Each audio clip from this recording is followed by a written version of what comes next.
करना चाहता हूँ। आप सब जानते हैं कि आने वाले दिनों में आपके राज्य में चुनाव होने वाला है। आसाम के साथ साथ पांडिचेरी, तमिलनाडु, बंगाल, वहां पर भी चुनाव हो रहे हैं, केरल में भी चुनाव हो रहा है। लेकिन मैं जो आपके बीच में आया हूं, मैं सिर्फ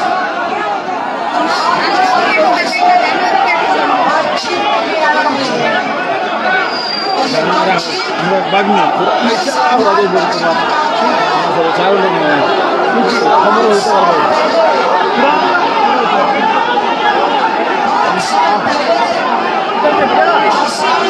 ना ठीक है।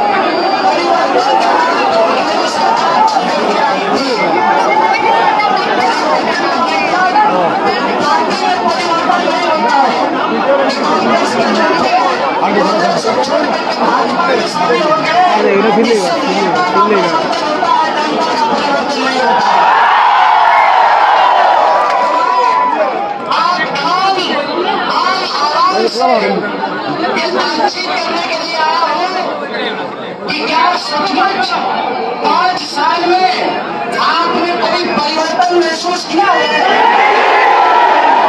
नहीं, कुछ तो परिवर्तन हुआ है। अरे हुआ है भाई, रोजी रोटी में नहीं हुआ है। झगड़ा तो बढ़ा है ना, समाज में नफरत तो बढ़ा है ना, लोगों के बीच में लड़ाई करने की साजिश तो बढ़ी है ना। इनका परिवर्तन का मतलब यही होता है कि आपके रोजी रोजगार में परिवर्तन नहीं होगा, आपका पेपर मिल चालू नहीं होगा, आपके लिए नया एम्स नहीं खुलेगा, आपके लिए नई IIT नहीं बनेगी, नया यूनिवर्सिटी नहीं बनेगा। जो पहले सत्ता में थे कोई और छाप लेकर के वो इस बार आ जाएंगे चुनाव में, कोई और छाप लेकर के करेंगे क्या? आपस में लोगों को लड़ाएंगे। मैं एक बात आप तमाम लोगों को कहना चाहता हूं, ऐसा नहीं है कि हम आसाम का गमछा ओढ़ लिए हैं, मंच पे खड़ा हो गए हैं तो हम ज्यादा काबिल हैं, ऐसा बिल्कुल भी नहीं है। आप इस इलाके में रहते हैं, आपका सच आप हमसे बेहतर समझते हैं। हम तो आए हैं, चले जाएंगे। आपको इंडिया रहते हैं, आपको मालूम है कि आपको रोज किन तकलीफों का सामना करना पड़ता है, आपको मालूम है कि आपको किन दिक्कतों का सामना करना पड़ता है। तो मैं आपके बीच में आपको ये बताने और समझाने के लिए नहीं आया हूं कि आपको क्या करना चाहिए। मैं सिर्फ और सिर्फ ये गमछा ओढ़ करके आपके साथ अपनी एकता और एकजुटता प्रकट करने के लिए आपके बीच में आपका सुख दुख साझा करने के लिए आया हूं। कुछ हम अपनी सुनाएंगे, कुछ आपकी सुनकर के जाएंगे और ये समझने की कोशिश करेंगे कि आसाम की राजनीति में आखिर चल क्या रहा है। टीवी पे आता है ना, माहौल क्या है, लोग पूछते हैं ना माहौल क्या है। माहौल की जहां तक बात है तो एक बात मैं आपको कह देना चाहता हूँ, 5 साल में एक बार जमहूरियत में आपको मौका मिलता है अपना मुस्तकबिल तय करने का। आपको मौका मिलता है कि आप उस मुद्दे का चुनाव करें जिस मुद्दे से आपका जीवन प्रभावित होता है। बताइए, आपका मुद्दा पेट्रोल और डीजल का दाम बढ़ना है कि नहीं है?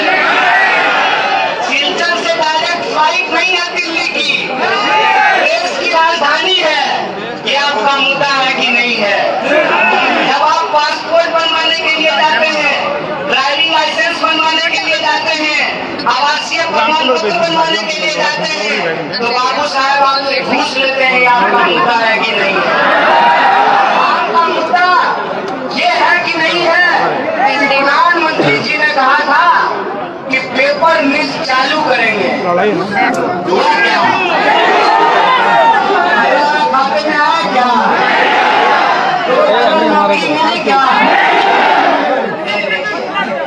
प्रधानमंत्री को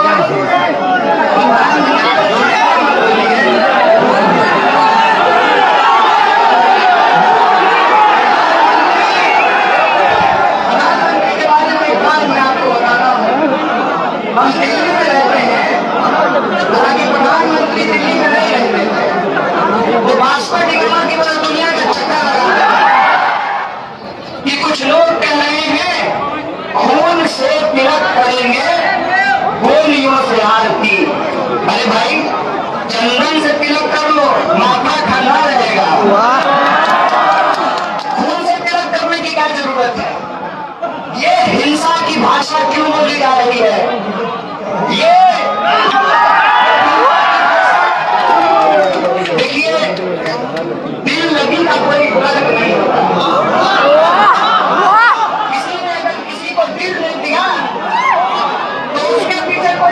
नहीं होता है। सही है। लेकिन अगर आप अपने दिल से नहीं दिमाग से सोचेंगे तो एक बात आप समझ जाएंगे, देश में हकीकत में क्या सच्चाई क्या है इस देश की, वो अपने आप नारा लगाया जाता है मंदिर और मस्जिद का, नारा लगाया जाता है हिंदू और मुसलमान का, और इस देश की राष्ट्रीय संपत्ति एक राष्ट्रवादी सरकार बेच देती है। रेलवे स्टेशन के बाहर लिखा रहता था ना, रेल राष्ट्रीय संपत्ति है। अगर रेल आवाज जा रही है, आपको जाना चाहते हैं, मुंह नहीं भी दिखेगा तो चलेगा।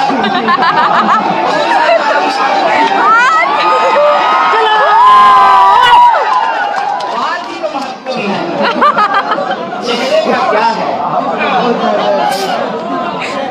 तो मैं ये कह रहा था कि रेलवे स्टेशन के बाहर लिखा रहता है कि रेल राष्ट्रीय संपत्ति है। अब रेल जो राष्ट्रीय संपत्ति है तो उस रेल को जो राष्ट्रीय संपत्ति है उसको बेचने वाले को देश विरोधी कहा जाना चाहिए, नहीं कहा जाना चाहिए? जो देश बेच रहे हैं वो अपने आप को देशभक्त कह रहे हैं, और जो देश बचा रहे हैं उनको देश विरोधी कहा जा रहा है। क्या कमाल है। हमने इस दौर के अंदाज निराले देखे, फैसला कत्ल का बातिल के हवाले। हम ये देख रहे हैं कि इंसान अपना सच भूल करके टीवी में 7:30 बजे जो झूठ दिखाया जाता है उसको अपना सच मानने लगे हैं। कल मैं एक कार्यक्रम में था, उस कार्यक्रम में मैं बिहार से आ रहा हूँ। एक नौजवान आया और बोला, ऐसे ही जनता थी। उस नौजवान ने कहा कि हम जो कहेंगे आप उसके पीछे बोलिएगा जय श्री राम। और फिर उस नौजवान ने कहा पेट्रोल डीजल के बढ़ गए दाम, जनता ने कहा जय श्री राम। नौजवानों को नहीं मिल रहा काम, जनता ने कहा जय श्री राम। देश का कर रहे काम तमाम, जनता ने कहा जय श्री राम। मुद्दा क्या है? मुद्दा ये है कि इस देश ने बहुत पहले इस बात को तय कर दिया है। इस देश ने इस बात को बहुत पहले तय कर दिया है कि इस देश के संविधान के हिसाब से इस देश में रहने वाली वो तमाम आवाम जो तिलक लगाता हो या टोपी पहनता हो, जो मंदिर जाता हो या मस्जिद जाता हो, जो महिला हो या पुरुष हो, जो नौजवान हो या बूढ़ा हो, उनके अधिकार बराबर होंगे। इस देश में रहने वाले तमाम लोगों का ये देश है और सबके अधिकार को बराबर से इस देश में पहले गांधी ने अपने सीने पे गोली खा करके बुलेट को मार दिया और बैलेट को चुका दिया। अपने सीने पे गोली खा करके नफरत को हरा दिया और मोहब्बत को जिता दिया। हम गांधी की राह पर चलने वाले लोग हैं। हमारा नाम कन्हैया है, लेकिन मुझे अब्दुल कलाम कट्टरवादी नहीं नजर आते हैं। कन्हैया और कलाम की जो दोस्ती है, यही भारत है, यही हिंदुस्तान है। यह तो हमारे देश की एकता है, जिसके बारे में गांधी कहते थे, रघुपति राघव राजा राम, पतित पावन सीताराम, ईश्वर अल्लाह तेरो नाम, सबको सन्मति दे भगवान। हिंदू हो या मुसलमान, सबको मिले बराबर का आत्म सम्मान। मजदूर को मजदूरी, किसानों को उनके फसल का दाम, नौजवानों को काम, ब्राह्मण हो या दलित, सब जिए अपने आत्म सम्मान। इससे बनेगा देश महान। ये तो हमारी देश की ताकत है। इस देश की ताकत को कमजोर करने की कोशिश की जा रही है। आप मुझे बताइए, ये 5 उंगली है मेरे हाथ में, अगर मैं 5 उंगलियों को अलग अलग कर दूं तो मैं कोई काम नहीं कर पाऊंगा। खाने के लिए भी 5 उंगली हिलाना पड़ता है। लेकिन इस देश की गद्दी पे ऐसे लोग काबिज हो गए हैं। जब इस देश की आजादी की लड़ाई लड़ी जा रही थी तो ये अंग्रेजों के साथ चाय पे चर्चा कर रहे थे, और आज चाय का नाम लेकर के बताइए, चाय बागान में काम करने वाले मजदूरों का न्यूनतम वेतन बढ़ गया? न्यूनतम मजदूरी बढ़ी क्या? 360 रुपया मिल रहा है क्या? एक बात बताइए, जो सरकार से धोखा करे क्या सिपाही, उसको धोखेबाज नहीं बोलना चाहिए? झूठ को झूठ बोलना चाहिए ना? मेरे घर में मेरे बहुत सारे भाई फौज की नौकरी करते हैं। कल उसमें से एक भाई हमको फोन किया, बोला जानते हो ये सरकार अब हम लोगों को नया काम दे रही है, हम लोग देश की रक्षा करने के अलावा भी कोई काम है। बोला देश की रक्षा तो कर ही रहे हैं, अब बेईमान नेताओं की इज्जत की भी रक्षा करनी है। वो कैसे? तो सरकार कुछ काम नहीं कर रही है, एक लिस्ट हमको थमा दी है कि 10 लोगों को समझाइए कि ये सरकार कितना अच्छा है। बताइए, मेरा सरकार खराब हो और हम जो हमारे देश के लोग हैं, जो इस देश की रक्षा करने के लिए फौज की नौकरी ज्वाइन किए हैं, उनको हम कहें कि आप 10-10 लोगों को जा करके बताइए कि मेरा शकल कितना सुंदर है, देवानंद लगते हैं कि नहीं? बताइए, बिहार में कहावत है, नहाया हुआ देह और खाया हुआ देह नहीं छूटता है। बेसी खाने में तो पेट निकल जाएगा ना, और नहा लेंगे तो साफ दिखेंगे। तो जो लोग गंदे हैं उनको कितना भी चमका ले, उनकी शकल चमकने वाली नहीं है। उनके चेहरे पे इस देश में आम इंसान का खून बहाने का दाग है, वो दाग लोग छुपाने की कोशिश करते हैं। इसीलिए मैं तमाम लोगों से अपील करने के लिए आया हूँ कि जब चुनाव हो रहा है इस देश की जमहूरियत में, हमको ये अधिकार दिया है, हमको ये अधिकार दिया है कि हेलीकॉप्टर पे जो चढ़ने वाला है और जो साइकिल पे चलने वाला है उसका वोट बराबर होता है। घर में आप बड़े बड़ा भी नहीं मानते होंगे, होंगे ना लड़का सबको, उनको ज्यादा बुद्धि थोड़ी है।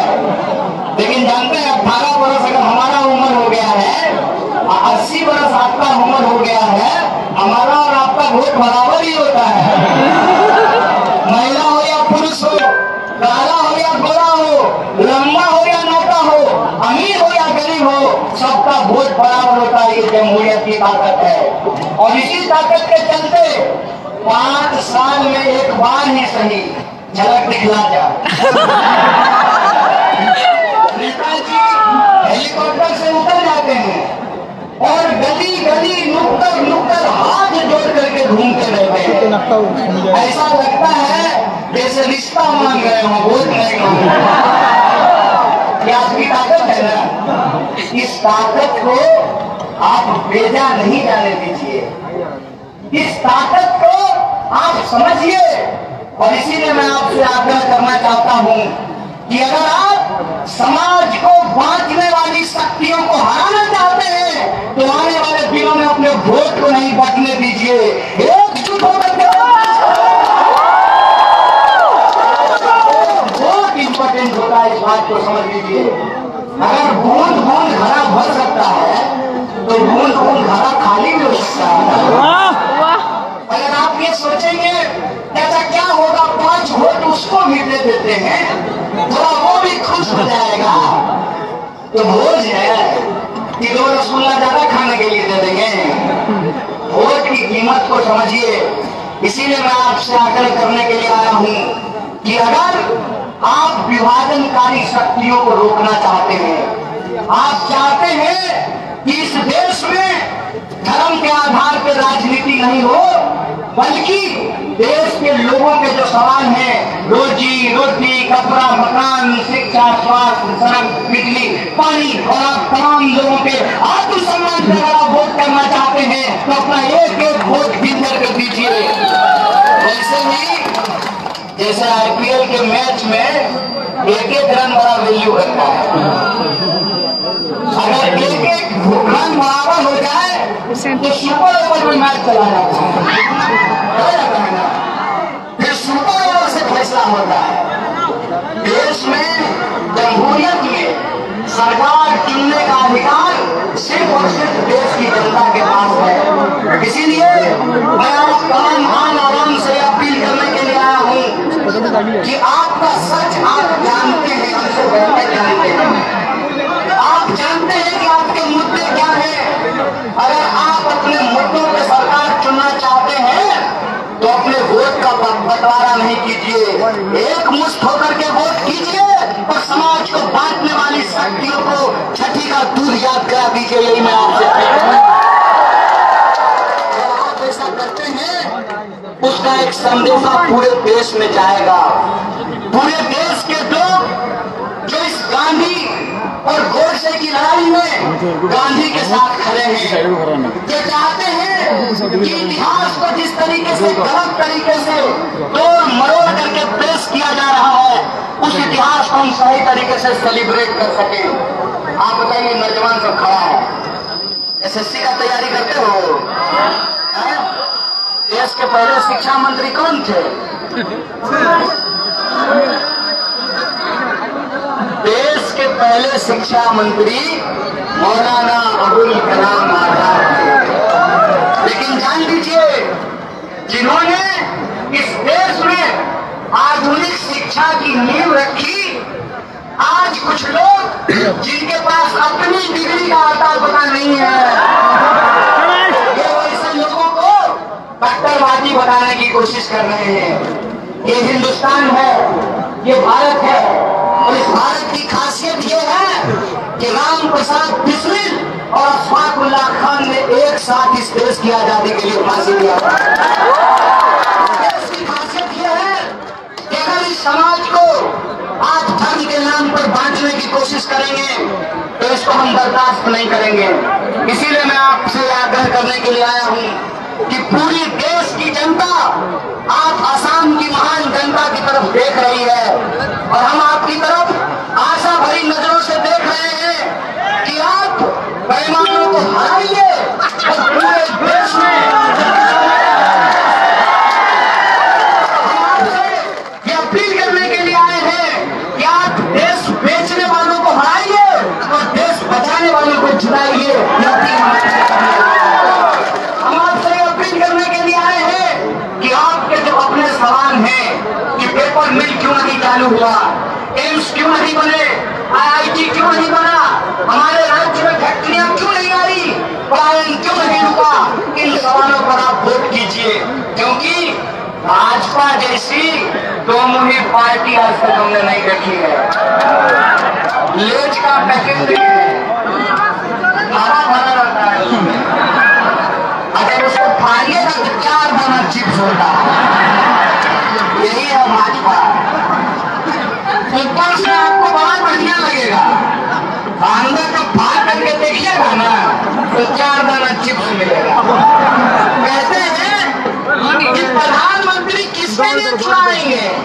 प्रधानमंत्री अमित शाह के बेटा के लिए चुराएंगे, भतीजा के लिए चुराएंगे। पूछिए कैसे? कहते हैं कि एसएससी का एग्जाम टाइम पे नहीं हो सकता है, महागुरु। एसएससी का एग्जाम टाइम पे नहीं हो सकता है, लेकिन आईपीएल साल में 2 बार हो सकता है। अभी देखिए जब पूरा में मैच हो रहा था, इंग्लैंड और इंडिया का, दर्शक नहीं था, बॉलिंग बैटिंग हो रहा था। क्यों? और उस बीसीसीआई का सेक्रेटरी कौन है? अमित शाह का बेटा बेबी शाह है ना, बेबी शाह से हम लोग उसको प्यार से हम लोग बेबी शाह कहते हैं, बच्चा है ना। वो बीसीसीआई का सेक्रेटरी कैसे बना है? कौन एग्जाम पास किया है? क्या मेरिट है उसका? कौन सा कंपटीशन दिया है? यही ना कि उसके बाबूजी के ऊपर तरीपान होने का आरोप लगाया, यही मेरिट है ना उसका। और इस देश के आम नौजवान जो 18 घंटा मेहनत करके अपनी पढ़ाई करते हैं, आप उसकी बहाली रोक दिए हैं, आप वैकेंसियां बंद कर दिए हैं, और आप एक एक करके अगर सरकारी संस्थानों को बेच देंगे तो बताइए आपको सरकारी नौकरी कहाँ मिलेगा? कहाँ मिलेगा सरकारी नौकरी? कहाँ मिलेगा? इस सवाल को जो पूछने वाले लोग हैं उनको पकड़ करके जेलों में बंद करते हैं। इनको क्या लगता है जेल में बंद करके रख देंगे तो हम सवाल पूछना बंद कर देंगे?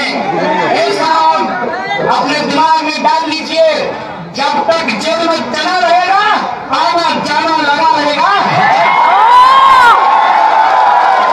ये घबराहट हमको नहीं है, क्योंकि हमको पता है कि ये देश मुट्ठी भर लोगों का देश नहीं है। ये देश, इस देश में रहने वाले 135 करोड़ लोगों का देश है, और 130 देश में रहने वाले 135 करोड़ लोग हैं, उनके रोटी रोटी हक और अधिकार के लिए बात करना ये हमारी जिम्मेवारी है, क्योंकि हमने देश का नमक खाया है, हमने आपके टैक्स के पैसे से पढ़ाई की है, इसीलिए हमारी ये जिम्मेवारी है कि देश में जो लूटने वाले लोग हैं उनका पर्दाफाश करेंगे और उनके खिलाफ किसके लिए चुराएंगे? मोदी जी बयान नहीं किए हैं। कितना लोग आप मंच को बैठे हुए हैं, जो लोग बयान कर लेता है सब क्यों हो जाता है? कोई भाजपा वाला बोले ना कि मोदी जी किसके लिए चुराएंगे, मोदी जी बयान नहीं किए हैं, तो उसको कहेगा सुनो तुम्हारा माँ बाप भी ब्याह किया तो तुम्हारा बाप छोड़ है। शादीशुदा लोग चोर होता है, ये कैसी बात है भाई? मोदी जी ब्याह नहीं किए तो चोरी किसके लिए करेंगे? अरे मोदी जी उसके लिए चोरी करेंगे जिसका दरबानी करते हैं, उसके लिए चोरी करेंगे। और हम आपको बताते हैं कि कैसे चोरी हो रहा है। कहते हैं नया विश्वविद्यालय खोलने के लिए पैसा नहीं है, कहते हैं नया अस्पताल खोलने के लिए पैसा नहीं है, 8,500 करोड़ का हवाई जहाज लेने के लिए पैसा है। कहाँ से आया 8,500 करोड़ का हवाई जहाज? हमारे और आपके टैक्स के पैसे से आया है। आपका बच्चा, उसको पढ़ने के लिए स्कूल नहीं, आपके इलाज के लिए अस्पताल नहीं, लाखों का सूट पहन करके हवाई जहाज 8,500 करोड़ का चाहिए आपको। देखिए ये स्वार्थी लोग हैं, जो शादीशुदा लोग होते हैं, अगर कुछ गलत भी करते हैं ना तो अपने परिवार का भरण पोषण करने के लिए करते हैं। ये तो इतना स्वार्थी आदमी है कि अपने स्वार्थ में घर परिवार का जिम्मेवारी भी छोड़ करके भाग हाँ बताइए, घर चलाना देश चलाने से ज्यादा मुश्किल है। इस बात को और जो घर नहीं चला सका वो देश का घर चलाएगा। के लिए आया हूँ कि भ्रम में मत पड़िए, 5 साल में एक बार ये मौका मिला है, इस बार आप नहीं चूकिए, क्योंकि अगर आप 100 रन से हारते हैं तब भी हार होती है, 10 विकेट से हारते हैं तब भी हार होती है, और सुपर ओवर में अगर एक विकेट नहीं गिरा पाए लास्ट बॉल पर तब भी हार होती है। इस बात को याद है। जीत हमारी जीत इस बात में है कि इस देश का संविधान जीते। हमारी जीत इस बात में है कि इस देश का किसान जीते। हमारी जीत इस बात में है कि इस देश का नौजवान जीते। हमारी जीत इस बात में है कि इस देश का मजदूर जीते, तभी हिंदुस्तान जीतेगा। इसीलिए हिंदुस्तान की जीत को सुनिश्चित करने के लिए आज तमाम आसाम की जनता से हम अपील करने के लिए आए हैं कि मोहब्बत की राह को बढ़ाइए, मोहब्बत को जिताइए और नफरत करने वाली ताकतों को हरा करके उनको धूल चटाने का काम कीजिए। आपसे कहने के लिए आया हूँ कि मैं एक नौजवान हूँ, हमने अपनी पीएचडी की है।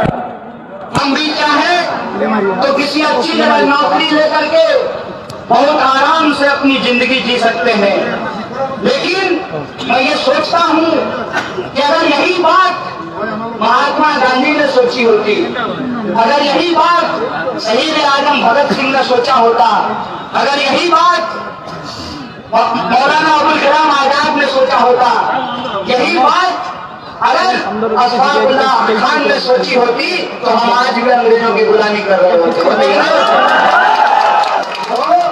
हमारे पुरखों ने लड़ाई लड़ी थी गोरों से, हम लड़ेंगे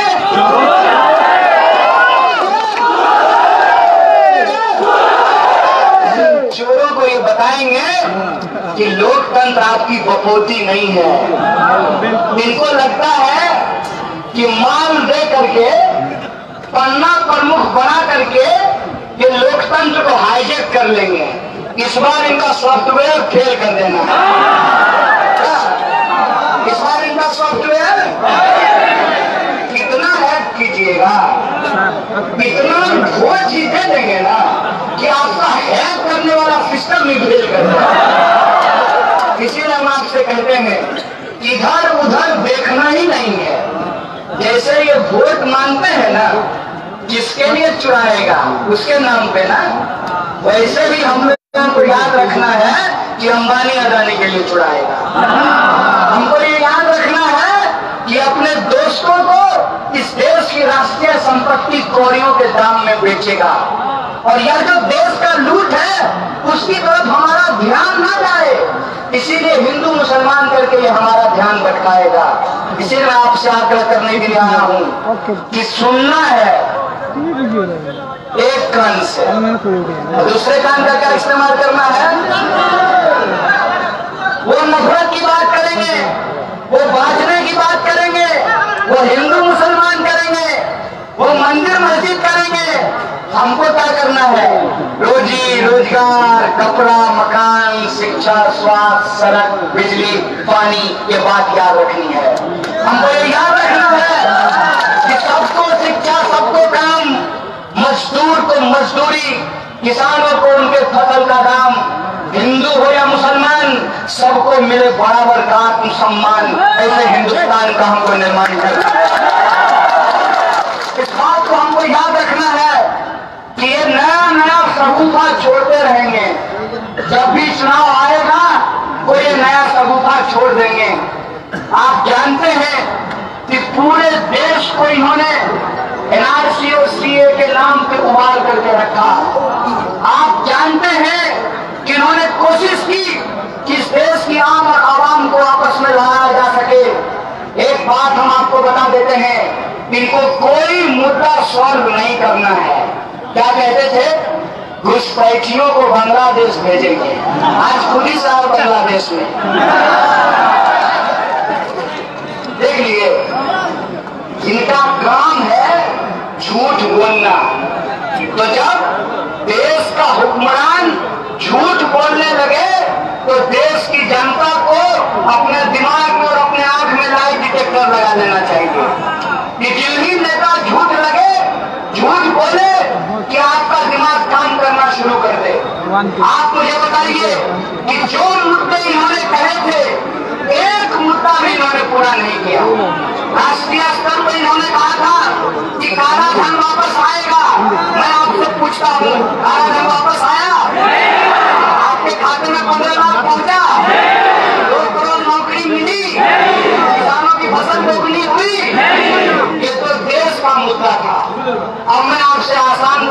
पूछता हूँ, पेपर मिल चालू हुआ? सेंट्रल यूनिवर्सिटी बनी? नया एम्स खुला? नया IIT बना? इनको वोट किस नाम पे दें? मुसलमानों के बीच में ये कहते हैं कि देखिए हम तो सबका साथ सबका विकास चाहते हैं, इसीलिए शाहनवाज हुसैन को मंत्री बना दिए। और हिंदुओं के बीच में जाके कहते हैं देखिए वोट नहीं दीजिएगा ना तो मुसलमान सबका मन बढ़ जाएगा। तो मुसलमान को टाइट करना है कि नहीं है? बताइए। वोट लेते हैं मुसलमान को टाइट करने के नाम पे और रेट टाइट कर देते हैं पेट्रोल डीजल का। इस बात को आप समझिए, यही काम 1947 से पहले अंग्रेज किया करते थे।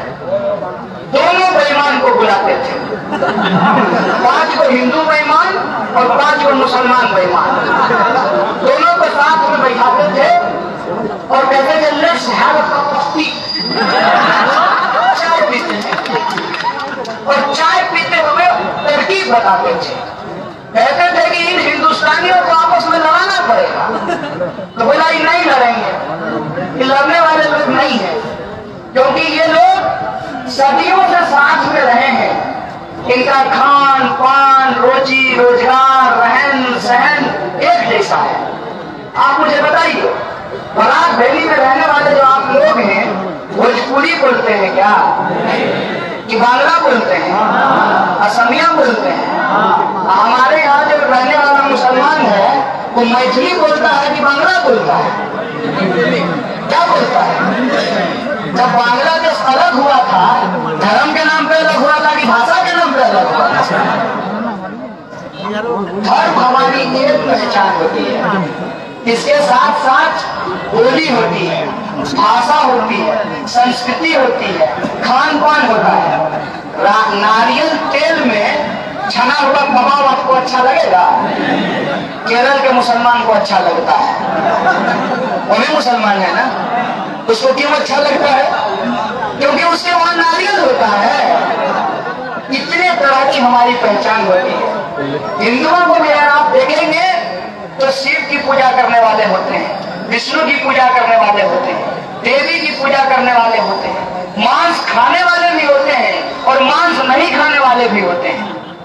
हमारी पहचान इस बात में है कि हम अलग अलग आपको बाहर से देखने में लगते होंगे, आपको लगता होगा कि मेरी दाढ़ी नहीं है, आपको लगता होगा कि कोई टोपी पहना है कोई टोपी नहीं पहना है, लेकिन हम सबके सीने में एक दिल है और वो दिल हिंदुस्तानी है।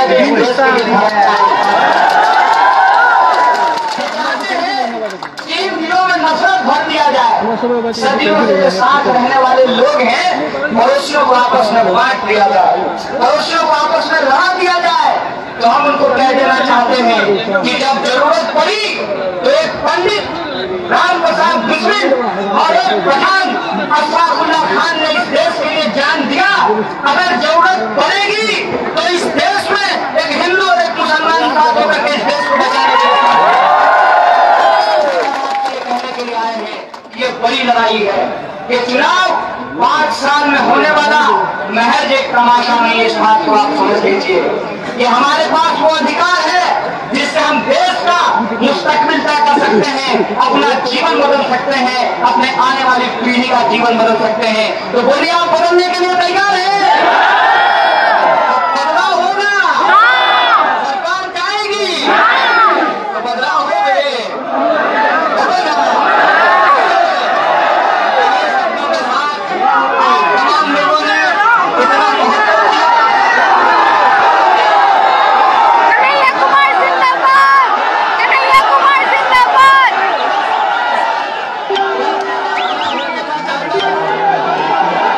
कन्हैया कुमार जिंदाबाद।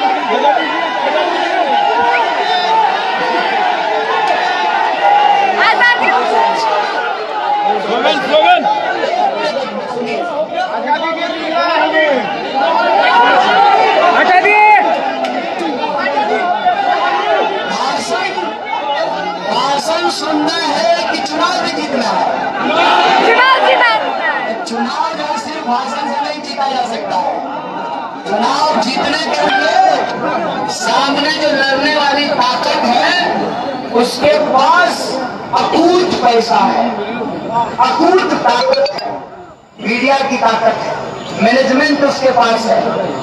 उससे लड़ने के लिए जोश के साथ साथ होश का भी जरूरत पड़ेगा ना। तो सारा जोश आप चाहते हैं कि इसमें ही खत्म कर दिया जाए, थोड़ा बचा करके रखिए। मतदान से पहले आपको एक एक बूथ पे तैयारी करनी होगी। नौजवानों का दल बनाना पड़ेगा। वोटर लिस्ट लेकर के, कलम लेकर के चेक कीजिएगा कि कितना वोट पड़ा है, किसके घर से वोटर नहीं आया है। साइकिल मिले तो साइकिल, मोटरसाइकिल मिले तो मोटरसाइकिल, उसको लेकर के जाइए, वोटर को घर से निकाल करके उनको वोट कराइए। और जो लोग वहां रहे हैं उनको अभी से ही फोन कीजिए। सुनो, ईद में घर आते हो ना, होली में घर आते हो ना, दुर्गा पूजा में घर आते हो ना, तो वोट भी लोकतंत्र का बहुत बड़ा त्योहार है। जल्दी से टिकट कटाओ, वापस आओ, वोट गिराओ और आसाम में सरकार। इस तरीके से आपको एकजुट होकर के अपनी लड़ाई लड़नी होगी। और यहाँ से यह बात बोल करके मैं अपनी बात खत्म करता हूँ कि आप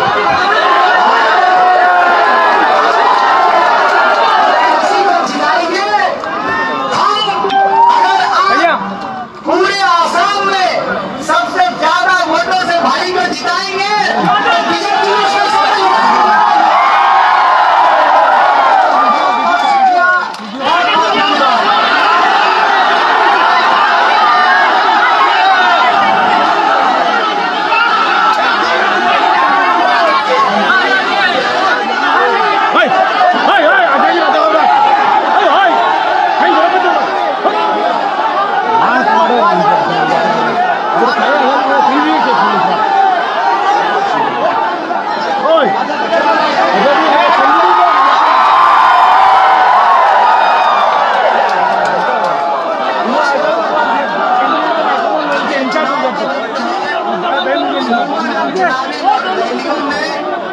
जो हमारे संघर्ष का नारा होता है उसका इस्तेमाल नहीं करते, लेकिन हम पहली बार आपके बीच में आए